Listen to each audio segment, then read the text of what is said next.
Namaskar students, very good evening guys. This is your English mentor Saurabh Sharma and I warmly welcome to you in my channel English Mentor.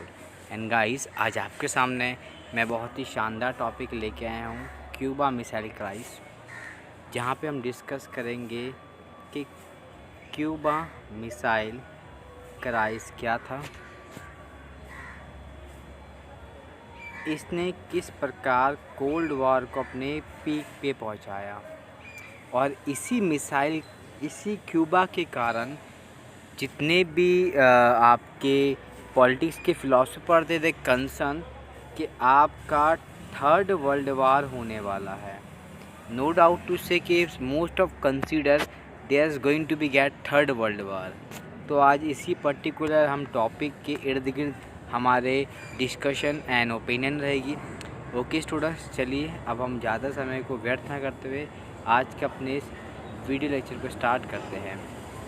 अगर मैं बात करूं तो Cuba missile crisis आपका 1962 का है, जो आपके यूएस के प्रेसिडेंट जॉन कैनेडी और आपके यूएसएसआर के निकिता क्रुश्चेव के सब्जुगेशन में ही, उस समय दोनों अपने देश के राष्ट्रपति थे। क्योंकि आप सब जानते हो ये कोल्ड वार से रिलेटेड चैप्टर है, जो आपके कोल्ड वार किन किन के बीच हुआ था, आपके यूएसए और यूएसएसआर के बीच। तो ये टॉपिक इनके आसपास ही घूम रहा है, तो वही हम उसी टॉपिक को आगे हम प्रोसीड कर रहे हैं।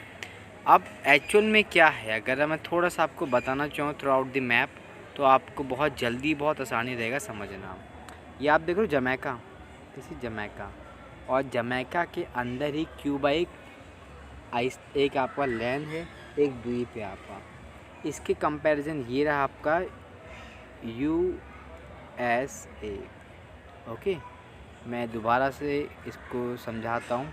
ये आपका क्यूबा है,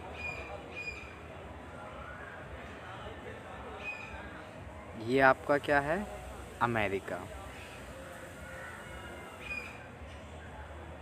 और ये क्या आपका रशिया। अब आप खुद देख रहे हो इन दोनों के बीच 100 किलोमीटर का डिफरेंस है, इनके बीच 1000 किलोमीटर का डिफरेंस है। तो इनका क्या रिलेशन था? अब अगर आप सबको याद होगा मेरे प्रीवियस लेक्चर से, तो जो सोवियत की गवर्नमेंट थी वो क्या थी, स्टेट गवर्नमेंट की बात करती थी, जबकि अमेरिकन कैपिटलिस्ट मतलब इंडिपेंडेंस फ्रीडम की बात करती थी। क्यूबा में हुआ क्या था एक्चुअल में, अचानक से क्यूबा पे आपका जो जनरल बतिस्ता के सब्जुगेशन में गवर्नमेंट बन गई रशिया की। बाकी कहानी आप समझ गए होंगे। जो कोई प्लेस बहुत पास था अमेरिका, अब बहुत आसानी हो चुकी थी कि यहाँ पे वर्ल्ड वार होगा।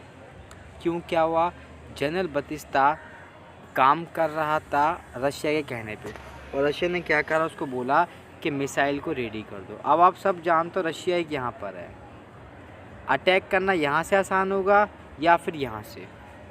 अगर मैं आपसे एक बहुत बेसिक क्वेश्चन पूछूं, अटैक करना यहाँ से आसान होगा या फिर यहाँ से? यहाँ से ना। क्यों? क्योंकि सर आपका जो फ्यूल है उसका खर्चा भी कम होगा, और वेपन्स के थ्रू आउट इवन हम आसपास की कंडीशन भी अमेरिका की नोन कर लेंगे। ये उस समय किया गया। And throughout the aware, अगर आपको दिख रहा होगा, missile in Cuba when America were to this condition circumstances created of missile war. जब अमेरिका को इस सब हालात के बारे में पता चला, इसे हमने किस राह से जाना, मिसाइल वॉर, कि अमेरिका ने भी क्या करा, अपनी मिसाइल को अलर्ट कर दिया। अब यहाँ दोनों साइड से मिसाइल अलर्ट हो चुकी थी। That is called your Cuba missile crisis, क्योंकि दोनों की फिलॉसफी, विचारधारा and thought process also very differentiate. That is why it's called Cuba missile crisis. और उस समय निकिता क्रुश्चेव के ही, आप इसे अंडरस्टैंडिंग बोल सकते हो, what ever you can say it, इनकी बेहतरीन समझदारी के कारण ही क्या हुआ, जो एक कोल्ड वार वर्ल्ड वार में कन्वर्ट होने वाला था वो सडनली आपका रुक गया। इसने क्या बोला, निकिता क्रुश्चेव ने अपने मिसाइल को वापस रशिया में भेज दिया, क्योंकि रशिया भी इनडायरेक्टली हेल्प, क्योंकि रशिया भी इनडायरेक्टली हेल्प क्यूबा को कर रहा था। That all call your Cuba missile crisis. उम्मीद करता हूँ स्टूडेंट्स आपको ये मेरा लेक्चर पसंद आया होगा। अगर पसंद आए तो please like, share and please subscribe to my channel, ताकि ऐसे शानदार वीडियो लेक्चर आपको कंटिन्यू मिलता रहे।